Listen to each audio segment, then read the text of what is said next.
পশ্চিমবঙ্গে অন্নপূর্ণা ভাণ্ডারের পোর্টাল ওয়েবসাইটে আপডেট দেওয়া হয়েছে। যারা লক্ষ্মীর ভাণ্ডারের নাম ছিল তারা এই পোর্টালে তাদের স্ট্যাটাসগুলো চেক করতে পারবেন, আর তাদের আর নতুন করে কোনো আবেদন করার কোনো দরকার নেই। যাদের আবেদন করার নেই, জুন মাসের 1 তারিখ থেকে তারা আবেদন করতে পারবে।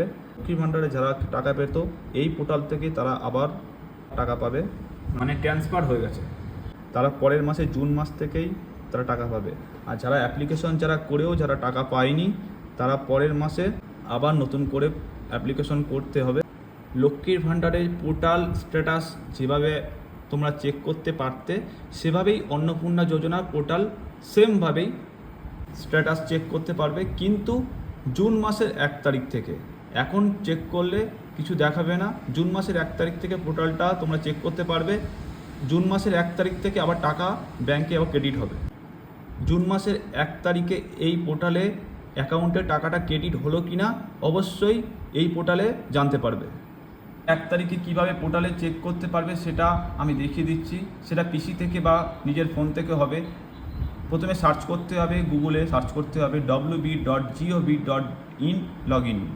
তারপরে গভর্নমেন্ট অফ ওয়েস্ট বেঙ্গল, এই গভর্নমেন্ট অফ ওয়েস্ট বেঙ্গল এটাতে ক্লিক করতে হবে। ক্লিক করার পর এখানে তারপর ট্র্যাক অ্যাপ্লিকেশন স্ট্যাটাস এটাতে ক্লিক করবে। এরকম একটা ইন্টারফেস আসবে।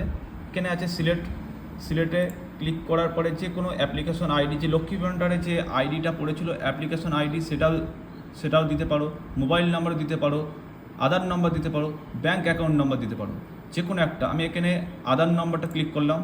তারপরে ইন্টারভিউ, এখানে আছে আধার নম্বরটা এখানে বসাতে হবে। নিজেদের যাদের যে অ্যাপ্লিকেশান করছে তার যে অ্যাপ্লিকেশান ছিল তাদের আধার নম্বরটা বসাতে হবে। তারপর ক্যাপচার দেওয়ার পরে সার্চ করলেই তোমাদের ডিটেলস সব এই নিচে শো হবে, ক্রেডিট হয়েছে কিনা। কিন্তু সকলকে একটা কথা বলে রাখি, জুন মাসের 1 তারিখ থেকে এই পোর্টালের ডিটেলস সমস্ত কিছু শো হবে, তার আগে কোনোদিনও শো হবে না।